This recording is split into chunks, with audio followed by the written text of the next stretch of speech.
اللہ کے نبی صلی اللہ علیہ وسلم فوت نہیں ہوئے، زندہ ہیں، ہر جگہ موجود ہیں.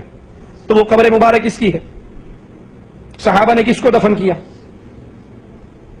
حضرت فاطمہ کس کے مرنے پر روئی؟ ابو بکر صدیق کس کے مرنے پر آنسو بہا رہے تھے؟ حضرت فاطمہ کس کے مرنے پر روئی؟ ابو بکر صدیق کس کے مرنے پر آنسو بہا رہے تھے؟ آج کی تاریخ میں ہم محمد صلی اللہ علیہ وسلم سے بھی نہیں مان سکتے. باقی لوگ کو تو چھوڑو، سنت اور باقی بابا لوگ کو چھوڑو، محمد صلی اللہ علیہ وسلم کو بھی ماننا ہمارے لیے حرام ہے. جو شخص مر چکا ہے، جو شخص مر چکا ہے، جو شخص مر چکا ہے. جب ہمارے نبی محمد صلی اللہ علیہ وسلم ان کی قبر مبارک میں زندہ نہیں ہے تو پھر دوسرے امتی زندہ ہے، پھر کیسے زندہ ہو سکتے؟ نہیں ہے. سمجھ میں آ رہا مسلمانوں؟ ہمارے نبی صلی اللہ علیہ وسلم جب زندہ نہیں ہے تو پھر امتی کو زندہ ہو سکتا قبر میں؟ ارے صاحب مر گیا مت کہنا، توہین ہو جائے گی. پردہ کر گئے، یہ بڑی اچھی اصطلاح نکالی ہمارے بھائیوں نے، پردہ کر گئے.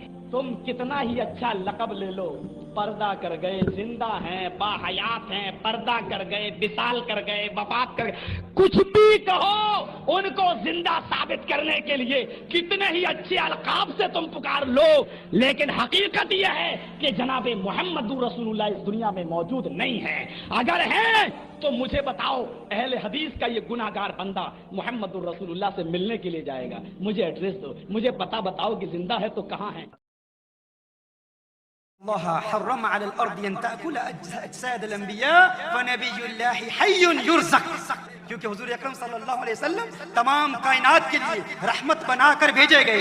اب اگر کوئی کہے، اب اگر کوئی یہ دعویٰ کرے کہ نہیں مردہ ہیں، ہم کہتے ہیں ہاں حضور اکرم صلی اللہ علیہ وسلم نے موت کا ذائقہ چکھا، لیکن فقط اتنا ہے کہ موت کا ذائقہ چکھا، لیکن چکھنے کے بعد حضور اکرم صلی اللہ علیہ وسلم قبر انور میں زندہ ہیں یا نہیں ہیں. صحابی پوچھتے ہیں یا رسول اللہ صلی اللہ علیہ وسلم موت کا ذائقہ چکھنے کے بعد آپ کس کیفیت میں ہوں گے؟ حضور فرماتے ہیں میں زندہ ہوں، زندہ زندہ زندہ. نبی کریم صلی اللہ علیہ وسلم نے صحابہ کرام علیہم رضوان سے ارشاد فرمایا کہ تمہارا پڑھا ہوا درود پاک میری بارگاہ میں پیش کیا جاتا ہے. کسی نے عرض کیا یا رسول اللہ صلی اللہ علیہ وسلم آپ کی وفات کے بعد کیا ہوگا؟ آپ نے ارشاد فرمایا کہ انبیاء علیہم السلام اپنی قبور میں زندہ ہیں. اللہ تعالیٰ نے زمین پر نبیوں کے جسموں کا کھانا حرام فرما دیا ہے.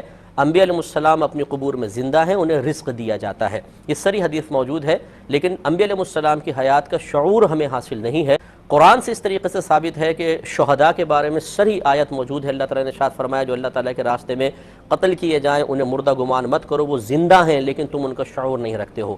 تو دلالت النص سے ثابت ہوتا ہے، جس کی وضاحت پھر کبھی کر دوں گا، آسان الفاظ میں سمجھ لیں کہ اگر نیچے درجے والوں کے لیے کوئی حکم ثابت ہو جائے تو اوپر درجے والوں کے لیے بدرجہ اولا ثابت ہو جائے گا. تو جب شہید کی حیات ثابت ہوئی تو پھر انبیاء علیہ السلام کی حیات بدرجہ اولا ثابت ہو جائے. اور پھر انہوں نے معاذ اللہ ثم معاذ اللہ نبی کو مردہ کا. اللہ کا قرآن کہتا وَلَا تَحْسَبَنَّ الَّذِينَ قُتِلُوا فِي سَبِيلِ اللَّهِ أَمْوَاتًا، جو اللہ کی راہ میں مارے جائیں ان کو مردہ گمان بھی نہ کرو. ڈاکٹر صاحب شہیدوں کو مردہ سوچنے پر بھی اللہ تعالیٰ نے بیان کرا دیا، منع کر دیا کہ تم نے سوچنا بھی نہیں ہے کہ یہ جو شہید ہیں اللہ کی راہ میں جو قتل ہوئے ہیں ان کو تم مردہ سوچو بھی نہیں. تو جو رسول کی ناموس کے لیے، جو رسول کے دین کے لیے، جو الہ کلمت اللہ کے لیے، جو احکام شریعت کے لیے، جو قرآن کی عزت کے لیے، جو مصطفیٰ کی عزت کے لیے، جو عقیدہ حقہ کے دفاع کے لیے، الہ کلمت اللہ کے لیے جو جان اللہ کی راہ میں دے دے، جو اپنے ملک و وطن کے لیے، وہ ملک و وطن کہ جو اسلام کا قلعہ ہو، جو اس کے لیے اپنی جان دے دے، وہ شہید ہے.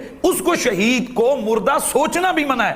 تو اتنی دیدہ دلیری کہ کروڑوں مسلمانوں کے ہوتے ہوئے ایک بندہ کہے کہ محمد مردہ ہے، لا حول ولا قوت الا باللہ العلی العظیم. یہ آپ کیا پوری کائنات کا ہر مسلمان اس جملے نے اس کو میں کہتا ہوں کہ جلا کے